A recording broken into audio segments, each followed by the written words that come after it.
Well, hello there, BroncBuster, Tyler here, and we've got Matt from Matt's Off-Road Recovery. We appreciate him joining us, and of course, we got Mrs. BroncBuster, Amy, over here, and we are live out here at the sand dunes of Sand Hollow. Beautiful backdrop. This is for reals. We're out here freezing our butts off, right, Matt? What's this green screen? Yeah, right. So, anyways.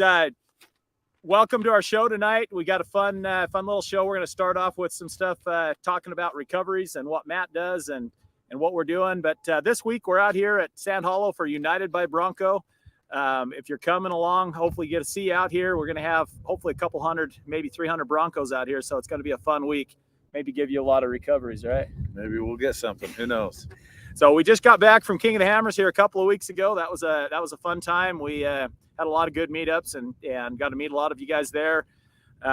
So yeah, I think we'll just jump right into it here, and we've got some fun stuff to talk about. So Alan from Yankem Ropes, he gave me kind of a couple of questions to ask you because you and Alan are pretty good friends. Yep, I like Alan. And one of the things he asked me to ask you is what prompted you to start posting YouTube videos? How did you ever get into that? There's not a one quick answer for that. Well, I was trying to promote my towing company, Winter Towing, and I was doing it through Facebook, but I noticed really quickly that nobody cared about my rollbacks hauling, a Nissan with a bad alternator. Nobody cares about that. But if I showed a picture of this little Jeep right here hooked up to a diesel truck with a toy hauler in the sun, it would get tons of views and get shared and lots of comments and engagement.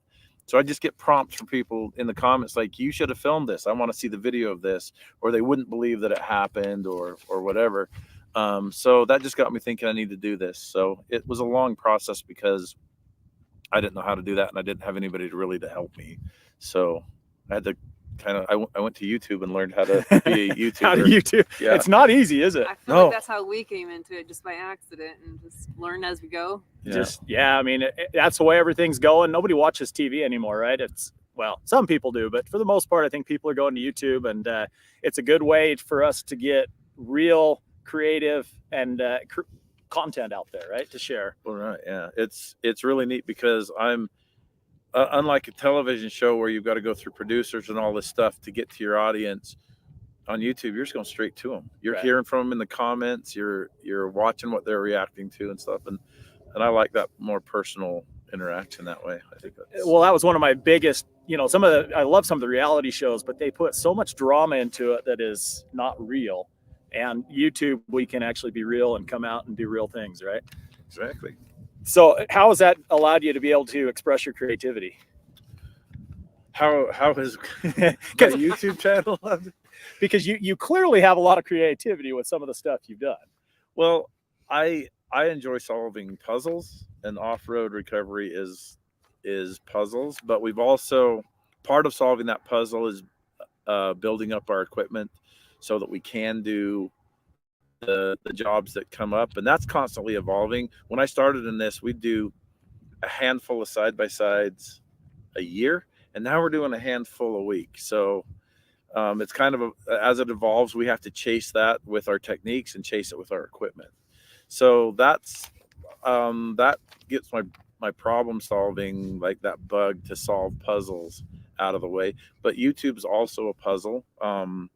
I tell people this. Now stay with me here. You've got regular business, whatever it is. You might be doing plumbing or own an auto repair shop or something, and you've got this clientele. If you do a bad job and tick one of them off, a couple dozen people are going to find out about it, and you can rectify it depending on how you handle it. Will depend on how your name stays out there. On YouTube, if you do something wrong, 1 million people can cancel you overnight, and it's more like working for the mob than working for like having a business. And so it is a problem where I'm like, okay, what keeps people watching? What do they want to see? And how can I bring them in? Because that's my puzzle there, is how can I bring the audience in to where they're hanging out with me and they can get them to care about what we're doing. And one thing for sure is you've got to be genuine. If you're not, they will see right through you and they'll leave. Well, I remember talking to you back in October here at Trail Hero. Yeah. And I remember you saying that, like building the wrecker, it'd be a lot easier. You'd be a lot faster getting that thing done if you didn't have to. If you didn't have video, to film right? it. Yep. Yeah. Not only the time it takes to film it, but the order that you do things in. You kind of have to. Yeah, I'm going to tip my hand a little bit here. You kind of have to, you do have to tell a story. You have to pick it up and then set it back down. And so that if that means putting the cab back on it and pushing it outside and flexing it, then you would never do that if you were really fabricating. Right. But that's an interaction I get to have with my audience. So it is real. I'm really interacting, and I really care about that interaction. But you definitely do build. You put extra steps, and it takes a lot more time when you're videoing everything. Yes, right? For sure. We found that it's like everything we go to do. Oh, if you we got to stop. We got to video that. If you did it the real way, like if you just didn't care about your audience and just filmed exactly how you were fabricating it, nobody would watch it. They really would. It's not interesting. If you've ever watched somebody fabricate and like put a part up, go and grind on it for a few minutes, put it back up, go and grind on it, watch them do that 100 times on 100 different little parts, you know how long just how boring it is to watch. Right. Yeah, you got to make it fun too. And so any advice you'd have for, there's guys out there that are wanting to do their own YouTube channel. Any advice you have for them? Yes. And it's really, really easy. You have to know your audience. Once you know your audience, you can speak to them. And it's just like your friends. Like when you hang out with your friends, you know what your friends are into, you know what they like and what they like to do with you. And if you're a YouTuber, you have to be friends with your audience, and you have to really feel it. And when we go to shows, we don't have to go to shows. I never really thought of it this way, but we were up at an expo in Salt Lake City, and a reporter came up and asked me what my strategy was for promoting my business at the expo. And I said, I'm not promoting my business. I'm giving my audience access to me. So, and I really do that. I really enjoy meeting my audience. I enjoy hearing their stories and what they like. And some of them even come to me with grievances, and I like hearing that and being able to address that. So, so you can't just, they'll see through it. If you pretend to be their friends, they'll see through it. Yeah. Being genuine goes a long ways. But with that, there's a lot of haters out there too, right? Oh, that's how you know you're doing good. That's how you know you're doing good. Everybody, all 1.5 million viewers or subscribers aren't all lovers of what you're doing. Well, they say that your fans will watch most of your stuff. Your haters will watch all of it. Well, perfect. So Matt, actually, you just came here from a recovery, right? I did. Yeah.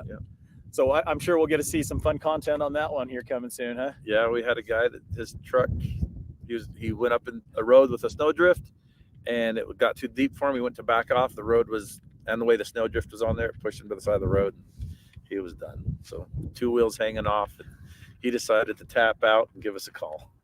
Well, I was a little worried when you said you had to go do recovery. I could see one of those where you get stuck out there, and we weren't going to get you on today, but glad to have you. And so tell us about how to do a safe recovery. There's lots of ways to do it, right? You're asking the wrong guy. I do a lot of recoveries, and I don't always do them the best way, and nobody can, especially if you're filming. I was talking to, I've got friends in the industry, Rory, he's out to Moab. He's got the Trailmator truck. And we were just talking about a job that we did that was a big snow recovery job. We actually had Robbie Layton with us, and a bunch of rigs were stuck, and we had all kinds of problems to solve. And we got deep into the middle of it and started getting out of there. And somebody commented, "Why didn't you take your snow chains and put it on the customer's truck? It looks like they would have fit." Rory calls me. He's like, "Yeah, Matt, why didn't you? Why didn't we do that?" And I'm like, "I don't know. We were just solving the problem with our right foot. Lots of RPM." But putting snow chains on isn't as much fun either, right? Yeah, but man, we were there at the point. If we would have thought about it, we'd have done it. It was way past dinner time. But that does happen when you get out there. I don't think there's any real way to make sure that every single time you go out there, you do every single thing perfect, and that includes safely.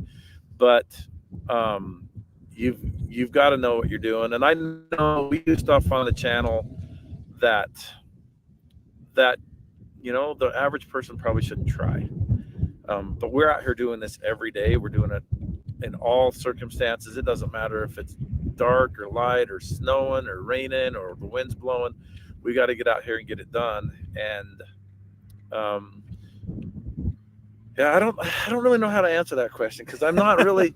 I've got a great track record. I feel like we've done thousands, like multiple thousands of recoveries.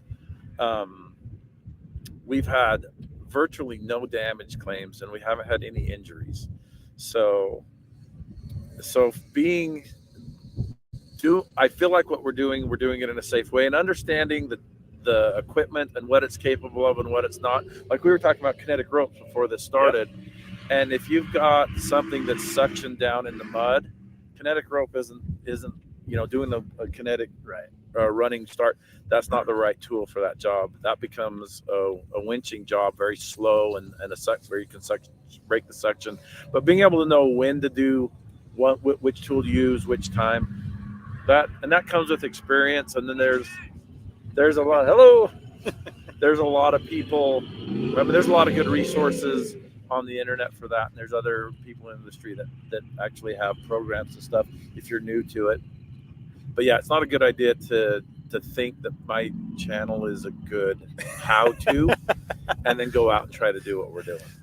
But it's also having some of the right tools, right? I mean, absolutely. Having a good kinetic rope as opposed to just pulling a flat strap out of the back of the truck. And I mean, what can happen if you pull a flat strap out and hook it up to a hitch and go and yank somebody out? Yeah. So regardless of whether you're using a dynamic rope or a static rope, there is a massive amount of energy involved in this recovery, and you're going to release it all at once like a bomb, or you're going to release it with a kinetic rope over a short or over this comparatively long period of time, where the energy can ramp up nice and slowly and peak and then go back down instead of hitting in one spike. And that's a tool we use all the time. Kinetic ropes. We have a lot of sand here. We have I have to have light vehicles to be on the sand, so often I'm going to come up to rescue something that might be 20,000 pounds, and I'm rolling up at 4,000 pounds or 5,000 pounds if I'm in the Morvair. And winching doesn't work in those situations. Even with a sand anchor, I'd have to have multiple sand anchors to be able to anchor up and winch a vehicle like that. So the kinetic energy, that's one of my most used tools is a Yankem rope. So we both are big fans of the Yankem rope. That's what I use. And they're a great tool. Did you have any pushback from the recovery world as you started using the Yankem rope? Oh, absolutely, and I still do. I don't spend a lot of time engaging in that in the debate, because a lot of people, it's not even a discussion. They've already made up their mind. I tend to learn new ways. Like when I started filming this, I was using a lot of bow shackles in my recoveries. I don't use a bow shackle at all anymore. And I've evolved because I didn't trust the soft shackles. When you got this big old thick chunk of steel in your hand, this bow shackle, and then somebody hands you a bow shackle and says, this is just as strong, but it's way better. And you're like, yeah, we'll see about that. And that's what Alan did. Alan's like, you need to learn how to use soft shackles and learn about them. And so you can see in my channel that I evolved into using that. I've taken almost all the metal out of my recovery, and we've never had a problem. Like we've never done anything or broke anything where we send a piece of metal flying, but there's plenty of YouTube videos where people send metal flying. And so that's just something I wanted out of there. And we've had a couple of jobs where something is broke. I broke 2 of the synthetic winch lines, and they just fall on the ground. And in the towing industry, I broke a couple of steel cable, and they come after you. They hunt you down. And they can cut you in too. Yeah. To get you right. Yeah. There's plenty of energy stored in those. And so just learning about these new products and then learning to trust them, finding out like where the delineators are. Like you can use this tool in between these 2 points. Once you're outside of that, you need to come up with a different solution. And just knowing where that is, I think, is a big part of safety. We get one of the pushbacks I get a lot from the off-road safety community is rated recovery point. And really my only question is, where is the rated recovery point on a Prius? Where is it on, a Nissan Sentra or a Dodge Voyager? Like, where these don't have rated recovery points. They're not made to do that. And since we're dealing with mostly, I'd say 80% of my jobs are rental cars or people that have just moved into the area. Right. And they're not familiar with it. And so you're going to see every kind of car. Like, people have asked me that too. They're like, are these real? Like, who would drive a Challenger down there? Well, have you not met people? Like, Right. And so I've got to figure out how to rescue this car without damaging it, get it out of the predicament that it's in. And there's no manual. If I take an off-road recovery training course, they don't cover Priuses in there. And that's what I'm dealing with. Yeah, because nobody should be out there in a Prius, Right, exactly. So that's, I don't even remember what the question was, but I gave you some just sort having of the answer. no, that's good. So what landed you with Yankem Ropes? I mean, you had a lot of choices out there. Why did you go Yankem? I'll tell you one thing that I have really learned in business is there's a lot of good products out there, and there's competing products that are good. And it comes down to the type of person that I'm doing business with. And I called a couple of other kinetic rope companies. I didn't even know Yankem Ropes existed. And the way that I was received and blown off, and just some of the way they were conducting their business was off-putting. And Alan cold called me out of the blue, said, "Hey, I've got these ropes." And he says, "I'm going to be honest with you. This is good. You're going to find other ropes that are the same basic thing. But we're a small business and we want to get bigger and we want to partner up and we want to work." And so I was expecting him to be like, "Hey, I'm going to send you some for free and you give me a review or whatever, like some sort of deal." But he's like, "If you'd like to try them." And I said, "Well, I'll buy some from you." And he's like, "That's what I would rather have you do it. And that way there's no strings attached. You don't feel like you owe me anything." Mm-hmm. So I bought a couple of his ropes. I used them for a couple of weeks. And I talked to him when I called him back on the phone. I said, "Hey, I'm interested," because just the conversation that I'd had with him earlier. And then he says, I am interested in growing the recovery tools that we use. And it was just this, I thought it was a really good opportunity to, like, both of us were pretty small at the time, and we can get better recovery gear, and I can do my job better with this, and he can grow his business and innovate like he wants to do. And so that's how I landed on Yankem Ropes, and it's the people behind the product. We've had things that we've discussed, things that I want to change, things that he's made for me to try out, and it's really good. I think it's been really growing the innovation of these recovery tools quickly. So if somebody wanted to buy it, where can they find some of the yellow ropes at? Well, the yellow ropes, that's my signature rope. That's offroadrecovery.com. Those have been a really hot seller. So we got them there. And then if you can't find what you want, because we just sell a very limited, like the mats recovery kit. If there's more you want, then you can head over to Yankem Ropes, and they'll take care of you. They've got a really wide range from all the way up to big, heavy construction equipment, clear down to your little ATVs. They really impressed me with the fact that, I mean, everything from the fiber, they spin it, they weave it, they dip it, they do everything right in Burley, Idaho, which, I have some friends that are from Burley, Idaho, and I've been there several times. It's a small town. And I love that manufacturing is returning to the United States, and we can kind of offer a quality product at a fair price. I mean, there's no such thing as good and cheap, right? You're not going to get good and cheap. But there is such thing as good quality at a fair price. And that is one thing I really like about the Yankem Rope. And, it's an investment that you buy cheap and you might hurt someone. Well, we've really. seen it. Yeah. Like I've seen it. I'm going to protect the innocent, but not using any names. But we've just it was a Trail Hero, a cheaper, lower quality kinetic rope broke and did $15,000 worth of damage. Jeez. No one Luckily, was injured. one's hurt, No one was hurt. But yeah, the forces involved in doing recovery are massive, and the connection between the energy and the stuck vehicle is this one little rope. Get a good high quality rope. Keep it in good shape.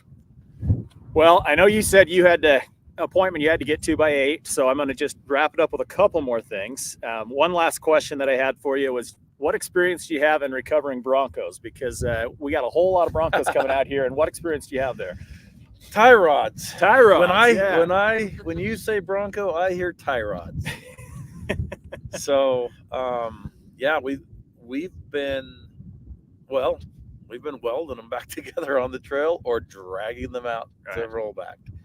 And then when I met you at Trail Hero, you're like, have you seen this right there? And I said, no, that's interesting.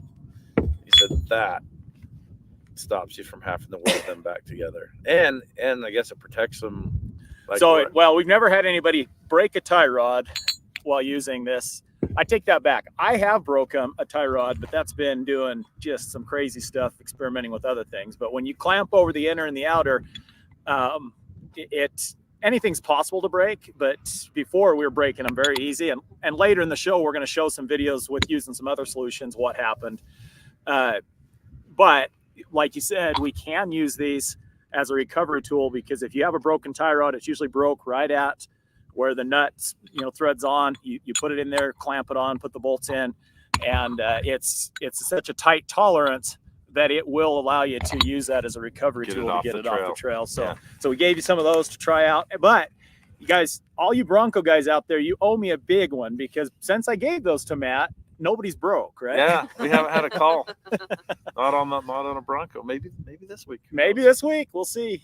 Hopefully everybody's carrying their Buster braces and are protected. But well, Matt, we sure appreciate you coming out here and taking some time out of your day. I know that you're a busy guy, and it means a lot that you would come and talk with us. Yeah, sure. And we hope to see you around and do other stuff with you in the future. So yeah, let's do this. All right. I think there was a comment asking if you were. Are there any questions? I got a few more minutes if there's any questions. Okay, well we'll go. One who was asking if you see yourself having to pull BroncBuster out.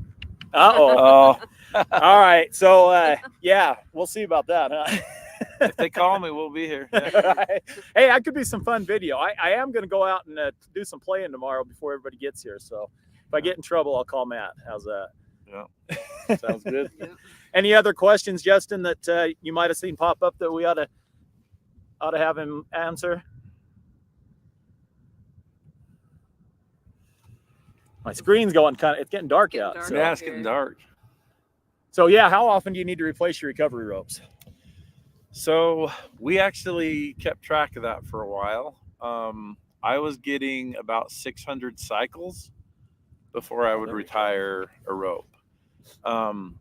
The good thing about the double braided nylon ropes, they've got that protective weave around the outside, and when that starts looking tattered, it's time to retire the rope. That is a really good visual indication. They can handle, like we found, no indication that sand has any effect on their life, because ours get dragged through the sand all the time. We've cut them open, and you can shake the sand out on the table, and the ropes were fine. Like there was no problem with that. So we haven't seen anything like that happens. They work when they're wet, which separates them from like a snatch strap. Yep. And they work repeatedly. There is a percentage of the stretch that has to come back over a period of time, but you'll get 80% of it back in a couple seconds and hit it again, and maybe you'll only get 75% of it back after that second hit. But you can use them. We have used them 20-30 times in a row. We did a dead pull on a diesel truck just to see what it was like towards the end. We like I said, we hit it 20 or 30 times. So I would say just keep them in good shape. Look at them, check them. They're getting frayed and stuff. So somebody just asked, will Matt buy a Bronco? You see yourself ever buying a Bronco? I was just talking about that today. Our camera crew needs something that is more of a pre-runner than a crawler, so they can get ahead of us and keep up in the dunes. And we were looking at something that's independent front suspension. So a Bronco definitely came up in that conversation. I think we should add a Bronco to the team. And then I saw another one here. Let's see. I think it was something about Matt shaving his beard. And I can't find it now. But will Matt ever shave his beard? Somebody asked. Yeah, I'm not going to say no, but if we do it, it's going to be for charity. We're going to raise some money for somebody who needs it. Awesome. Oh yeah, there it is. When is Matt shaved? So I guess if we ever, Jer Stubbs, I know him. All right, how's it going, Jer? All right. Well, anything else before Matt leaves us here and we talk about some of our new videos coming out? No? All right. Well, thank you guys. Okay. Thank you, sir. Thanks for having me. Yes. Hope to see you around. Hopefully not recovering us, but hope to see you around here. Yeah, we should go wheeling sometime. Absolutely. Thanks, Matt. Yeah, I'm going to make some noise getting out of here. Absolutely. Oh, all right. It's getting cold, everybody. So they say you need to buy a Bronco Raptor. Okay. All right, so for the second half of the segment, actually I'll wait for him to leave because the banana's a little bit loud, right?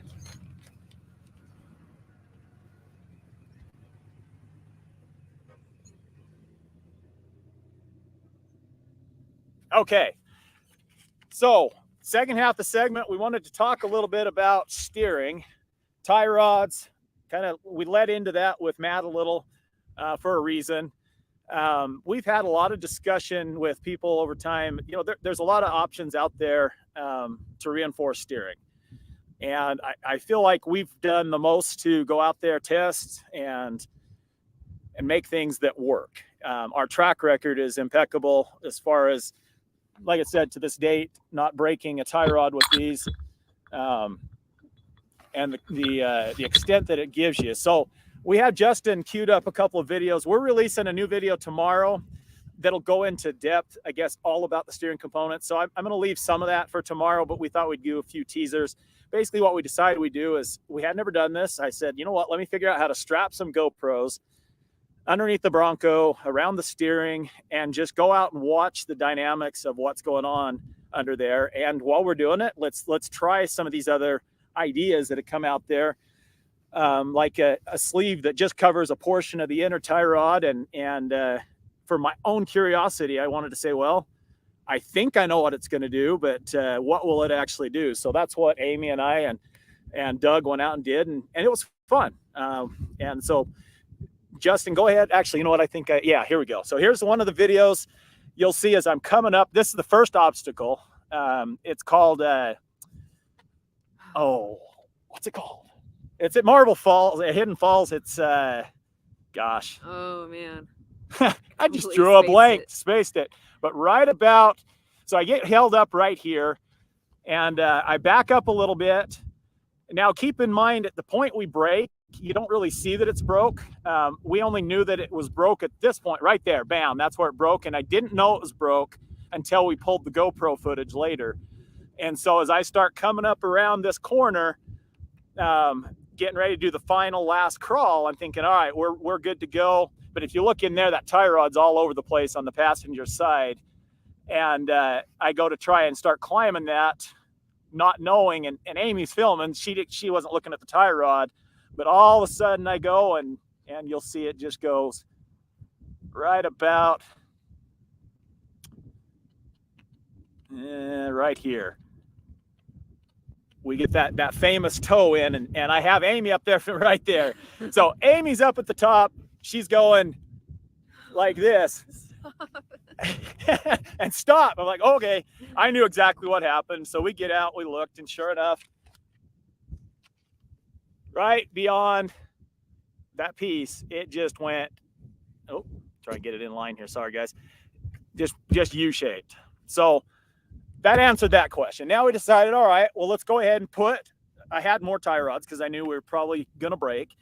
So we put a tie rod on, and I go ahead and put the buster brace on, and we continue. So I make it up that obstacle, and we go up a few more, and we get almost to the top of Catback Mountain. Wildcat Mountain. Yeah, we get almost to the top.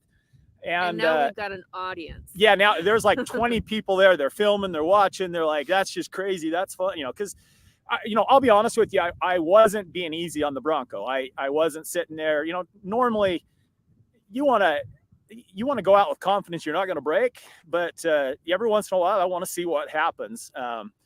And so I'd made it up a few obstacles now with the buster brace on one side, and with that other sleeve on the other side. And surprisingly, it held up over a couple of those obstacles. I get all the way to the top, and Justin, go ahead and show that one. So you can see the brace on the left-hand side, and I got some hopping going on. We kept getting hung up on my rear diff, and so I finally just said, yeah, and don't worry about my headlight. I know my headlight's out. Everybody tells me, hey, your headlight's out, and I just haven't had time. So it's just winking. It's winking at you. So bam, right there. So I hit it, and of course, so I hit both sides equally, but that gave the best indication of I wanted to see, all right, are we going to fail a tie rod, and is it going to fail on both sides, or which side is it going to fail on? I knew the answer. I mean, we've gone out on so many trails and done so many things and never broke the buster brace. But anyways, the video that we're going to be showing tomorrow goes into more detail than that, because we're also going to talk about the bushing and the housing. The biggest thing I want everybody to understand is don't just go out and reinforce your tie rod, because the tie rod right now is a fusible link.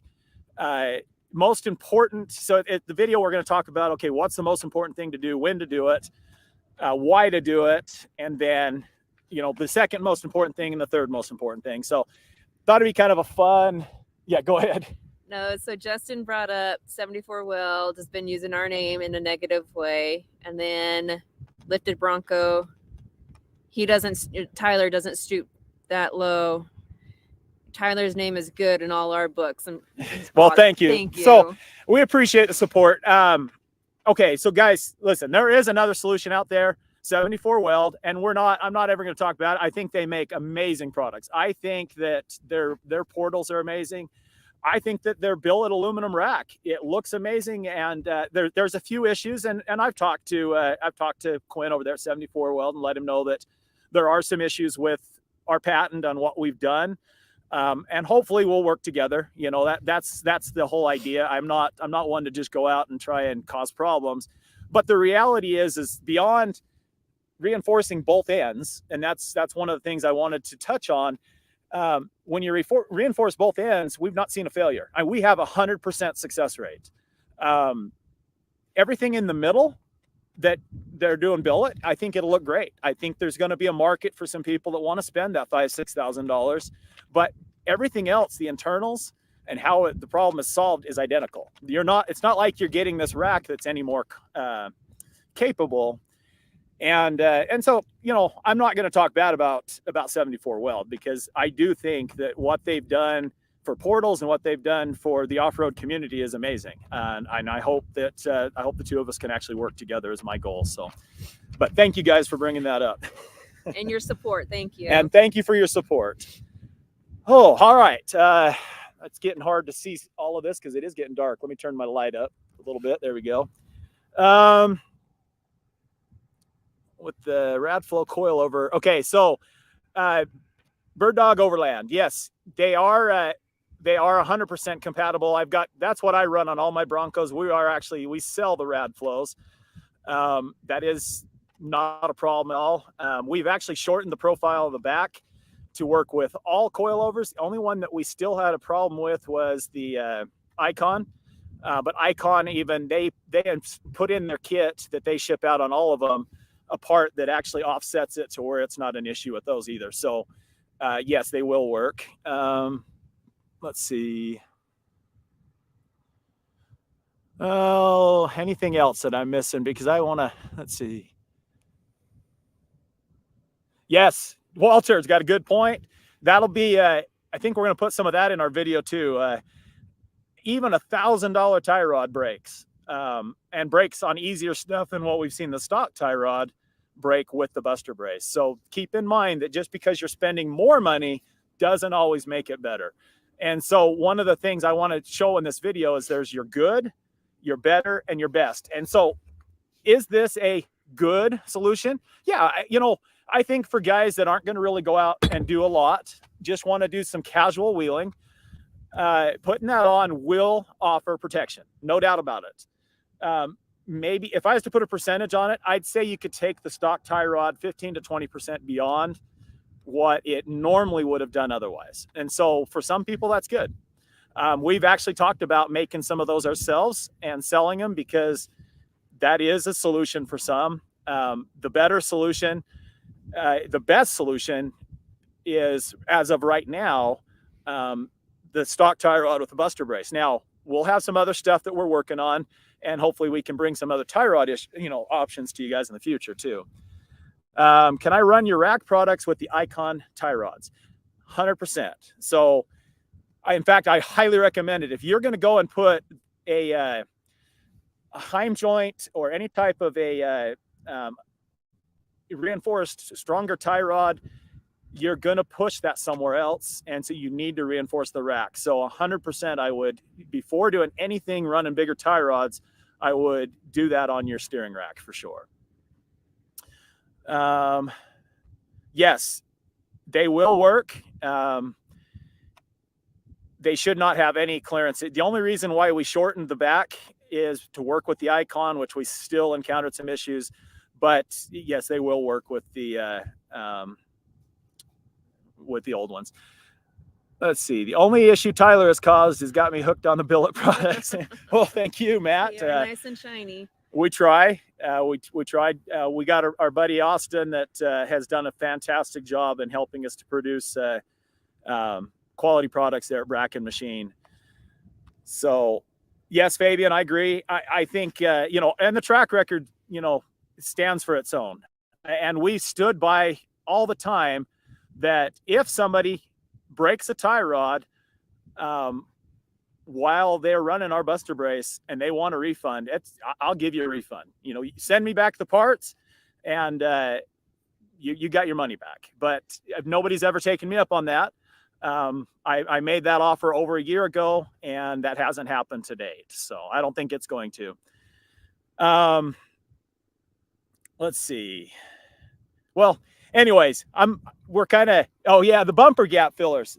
Yes, they are in production. So if you guys don't know what we're talking about here, we've spent a lot of time and a lot of resources to develop solutions for the bumper gap filler. So between, the issue is that when you do a body lift, the body lift is a great solution to give you that additional height to get the bigger tires, to clear those tires without doing a lot of change of geometry.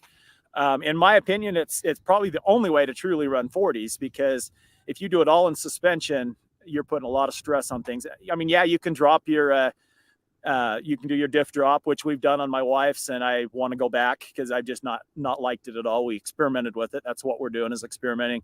But with the gap filler, we're able to do a light bar that looks nice. And that is live now on the website. So we're going to be putting a little email blast out here pretty soon, but a couple of weeks and we'll have those out. So